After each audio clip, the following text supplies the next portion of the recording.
બનાસકાંઠામાં એલપીજી ગેસનો પૂરતો પુરવઠો. નાગરિકોને અફવાઓથી દૂર રહેવા વહીવટી તંત્રની અપીલ.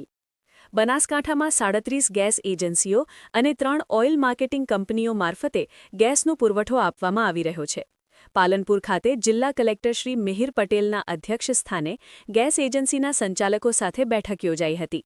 જિલ્લા કલેક્ટર શ્રી મિહિર પટેલે જણાવ્યું કે જિલ્લામાં હાલમાં કુલ 37 ગેસ એજન્સીઓ કાર્યરત છે, જેમાં 3 ઓઇલ માર્કેટિંગ કંપનીઓ મારફતે ગેસનો પુરવઠો આપવામાં આવે છે.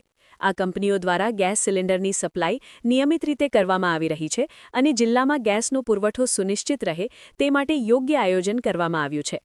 ઓઇલ માર્કેટિંગ કંપનીઓ દ્વારા આપવામાં આવેલી માહિતી મુજબ હાલમાં બનાસકાંઠા જિલ્લામાં ગેસ સપ્લાય સંપૂર્ણપણે નિયમિત છે અને પુરવઠામાં કોઈપણ પ્રકારની અછત કે વિક્ષેપ સર્જાયો નથી. પરિણામે જિલ્લાની તમામ ગેસ એજન્સીઓને ગ્રાહકોની જરૂરિયાત મુજબ પૂરતા પ્રમાણમાં ગેસ સિલિન્ડર ઉપલબ્ધ કરાવવામાં આવી રહ્યા છે. જિલ્લાના તમામ ગ્રાહકોને અપીલ કરવામાં આવે છે કે તેઓ કોઈપણ પ્રકારની અફવાઓ પર વિશ્વાસ ન કરે અને પોતાની જરૂરિયાત મુજબ જ ગેસ સિલિન્ડર બુકિંગ કરાવે. હાલની પરિસ્થિતિને ધ્યાનમાં રાખીને રાજ્ય સરકાર દ્વારા નિર્ણય લેવામાં આવ્યો છે કે એક જ ગ્રાહક દ્વારા ગેસ સિલિન્ડર બુકિંગ વચ્ચે ઓછામાં ઓછો 25 દિવસનો સમયગાળો રાખવો ફરજિયાત રહેશે. આ નિર્ણયનો મુખ્ય હેતુ એ છે કે ગેસનો અનાવશ્યક સંગ્રહ ન થાય અને તમામ ગ્રાહકોને સમાન રીતે ગેસ સિલિન્ડર ઉપલબ્ધ રહે. આ ઉપરાંત કોઈપણ વ્યક્તિ દ્વારા એલપીજી ગેસ સિલિન્ડરનો અનધિકૃત સંગ્રહ, કાળાબજારી અથવા નિયત કરેલી કિંમત કરતાં વધુ ભાવ વસૂલ કરવામાં આવે તો તેની સામે આવશ્યક ચીજવસ્તુ અધિનિયમ 1955 તથા એલપીજી કંટ્રોલ ઓર્ડર 2000 હેઠળ કડક કાયદેસરની કાર્યવાહી કરવામાં આવશે. જિલ્લા વહીવટીતંત્ર દ્વારા તમામ નાગરિકોને અપીલ કરવામાં આવે છે કે તેઓ ગેસનો અનાવશ્યક સંગ્રહ ન કરે અને નિયમોનું પાલન કરીને ગેસ સિલિન્ડરનો ઉપયોગ કરે.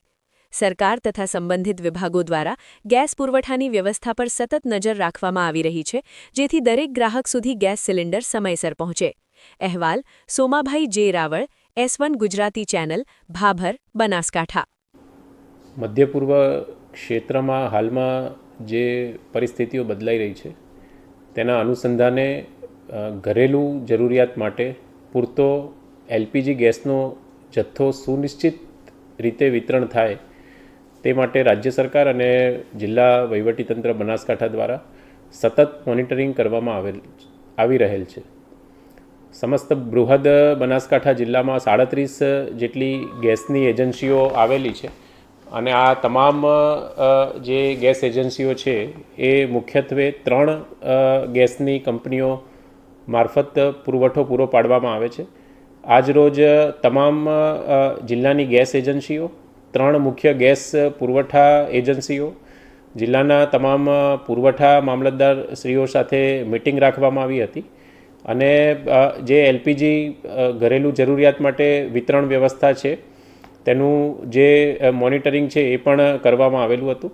હાલમાં બનાસકાંઠા જિલ્લાના તમામ ગ્રાહકોને કોઈપણ જાતની અફવામાં આવ્યા વિના જરૂરિયાત મુજબ જ ગેસ સિલિન્ડર લેવા માટે વિનંતી કરવામાં આવે છે તથા 2 બુકિંગ વચ્ચે સરકારશ્રી દ્વારા 25 દિવસનો સમયગાળો રાખવાનો નિર્ણય પણ કરવામાં આવેલો છે. મુખ્યત્વે બિનજરૂરી રીતે એલપીજીનો સંગ્રહ ન થાય તે માટે આ નિર્ણય લેવામાં આવેલો છે. આ ઉપરાંત જિલ્લામાં કોઈપણ ઇસમ દ્વારા એલપીજી સિલિન્ડરનો અનધિકૃત સંગ્રહ કે કાળાબજારી કે નિયત કરતાં વધુ ભાવ વસૂલ કરતા જણાશે તો આવશ્યક ચીજવસ્તુ અધિનિયમ અને એલપીજી કંટ્રોલ ઓર્ડર હેઠળ ફોજદારી પગલાં પણ લેવામાં આવશે.